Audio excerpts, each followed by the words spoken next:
about the Aquarian conspiracy, about the New Age movement. You'll notice this logo on the front. If you look very carefully, you'll notice the 3 6s intertwined. And in that book, Marilyn Ferguson, who is dedicated to this purpose, tells us what it's all about. And she tells us that a leaderless but powerful network is working to bring about radical change in the United States. Its members have broken with certain key elements of Western thought. They may even have broken continuity with history. This network is the Aquarian conspiracy. It's a conspiracy without a political doctrine, without a manifesto, with conspirators who seek power only to disperse it, and whose strategies are pragmatic, even scientific, but whose perspectives sound so mystical that they hesitate to discuss it. Activists asking different kinds of questions, challenging the establishment from within. She names among the people associated with this movement Zygmunt Brzezinski, who was actually recruited by David Rockefeller to organize the Trilateral Commission. There are others who would tell you the force behind what's going on today is truly the oligarchy, the crown heads of Europe, the Habsburg, the English monarchy, the Queen of the Netherlands, the King and Queen of Spain. And you remember that the latter two were part of the Club of Rome. So there seems to be almost a certain amount of incest in these various organizations. There are others who talk about the Priori of Sion, which is supposedly a secret society that traces its origins back to the Merovingian dynasties of the 5th and 6th century in southern France, outlined in a book called Holy Blood, Holy Grail, that basically says that there is a bloodline that flows through the monarchies of Europe, a royal bloodline that goes back very to the House of David. Now, there are other people who say, well, the real force behind what's going on is something known as the Order of the Quest. And you may not have heard of this, but it's described in a book by Manly P. Hall entitled The Secret Destiny of America.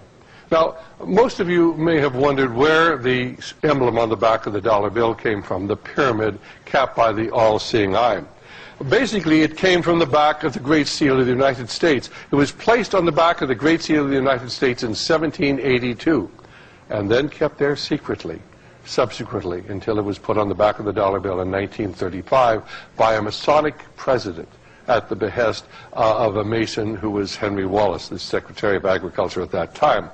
But the understanding of the Great Seal is an understanding of the occult movement and its influence on America.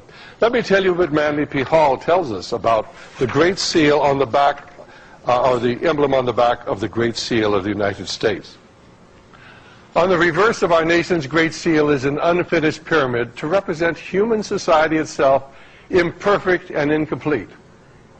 Above floats the symbol of the esoteric orders, in other words, the secret orders. The radiant triangle with the all-seeing eye. There's only one possible origin for these symbols, and that is the secret societies which came to this country 150 years before the Revolutionary War. But there can be no question that the Great Seal was directly inspired by these orders of the human quest, and that it set forth the purpose of this nation. Now let me explain to you what he is in essence saying, is that the occult organizations, the secret societies, came to America shortly after the Pilgrims arrived in about 1620. And the purpose of America was to bring about the New World Order. They were to use America to create Novo Ordo Seclorum. And that's exactly what's happening today. The power of America is being used to force all nations into the world government. And that's what you're seeing in Kosovo, why we are simply bombing the cities, destroying everything. And if you don't give in, why, of course, it'll be a good lesson to other people.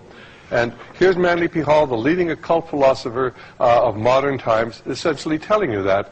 And the symbol on the back of the Great Seal of the United States, this is written in about 1930 or so, long before it was even put on the back of the dollar bill. The seal on the back, the mark on the back of the Great Seal symbolizes that. There are others who will tell you that the force behind what's going on in the world today is the Rosicrucians.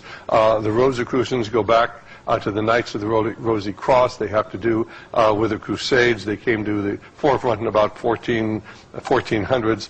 They tie into Gnosticism. I've interviewed them on my radio programs. They will tell you that the Bible is all right, but what you need is the secret behind the Bible, because that will give you the power. There are others who, of course, believe that the real force behind what's going on today is the Skull and Bones Society, an occult fraternity at Yale University. The people we usually associated with would be Prescott Bush, George Bush, and of course his son, George Bush Jr., who may well be the next president of the United States, is a Yale graduate, and I suspect he comes from the Skull and Bones Society. This is known as America's Secret Establishment. In Professor Sutton's book, he goes into the background of how all of these great families tie into what is referred to as the order: the Whitney family, Phelps family, Bundy family, Lord family, Rockefellers, Harriman, Weyerhaeuser family, Sloan, Pillsbury, Davison, Payne, Gilman, Wadsworth, Taft, Perkins, Stimson. Henry Stimson was the Secretary of War during the Second World War, member of the Council on Foreign Relations, wrote a book with a man named McGeorge Bundy. McGeorge Bundy was the head of the National Security Council when we got us into the Vietnam War. The two of them got together and wrote a book entitled On Watch, and of course both of them come from the Council on Foreign Relations. There are other people who believe what's going on today is really related to theosophy. And theosophy is a secret society that was created by Madame Blavatsky, Helena Petrovich Blavatsky, who was a Russian mystic, who organized a secret society in 1875. It has branches today in Wheaton, Illinois, headquarters, and in Ojai in California. And of course, this woman, who really did not have much of an education, wrote two of the most brilliant books. In fact, she didn't write them. They were channeled to her by a demonic spirit. One was The Secret Doctrine, the other was Isis Unveiled. And she recruited then into her organization people like Arthur Conan Doyle, who created Sherlock Holmes, William Stead, who you will hear more of shortly. Certainly her most famous disciple of the 19th century was a man named Thomas Edison, who would begin to meditate. And this is what you're taught to do when, of course, you're dealing with the occult, and come up with great ideas like the electric light, the ticker tape, the phonograph, the motion pictures. All of these were things that Thomas Edison created, and we look upon him as this great genius, and he was a great genius, but he had mystical forces. He was a dedicated disciple of Madame Blavatsky. In the 20th century, of course, her best-known disciples were a man named Schnickelgruber, who's also known as Adolf Hitler. And of course, he regularly read The Secret Doctrine. This is where he got his mystical force, his ability to control men, to hold crowds transfixed for hours, standing there in front of the chancellery as he would address them, and his ability to dominate and control so many people. Another very, very famous disciple of Madame Blavatsky was Margaret Sanger, who created Planned Parenthood, which is still working today, getting hundreds of millions of dollars every year to push their population-controlled eugenic programs throughout the world. Both Adolf Hitler and Margaret Sanger were dedicated to racial purity, believing that the black races and brown races and red races and yellow races were all inferior. They believed only the Anglo-Saxons were fit to rule, and they set out to exterminate them. And of course, both of them were violently anti-Semitic. And the fact that none of this is ever mentioned reflects the degree of control that today exists over what the American people think. Now, there are other people who really don't believe anything other than the unidentified flying objects, and these little critters are out there, of course, beaming their ideas down into our minds. They believe that that is what's behind what's going on in the world today.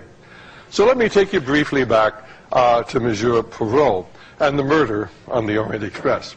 Monsieur Perrault realizes that the murder of Mr. Ratchet is tied in to a kidnapping in the United States. A little girl named Daisy Anderson has been kidnapped, or was kidnapped. A ransom was paid for her return, but instead of returning her, the little girl was murdered. One of the kidnappers was apprehended, and before he was executed, he identified the other kidnapper who had kept all of the money, and it was none other than Mr. Ratchet.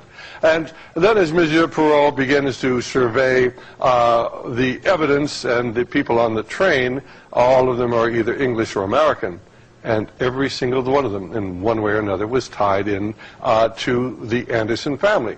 Now, of course, Mrs. Anderson, after the death of Daisy Anderson, had a stillborn birth, and then she had committed suicide, and then her husband had committed suicide, and a maid at the compound where the kidnapping had taken place had committed suicide. So there were 5 deaths associated with the kidnapping, and of course, all of them tied back into Mr. Ratchet.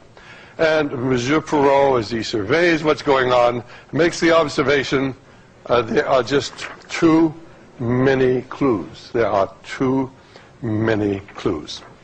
Well, I wanted to take you into how I became involved in trying to understand what's going on in the world today.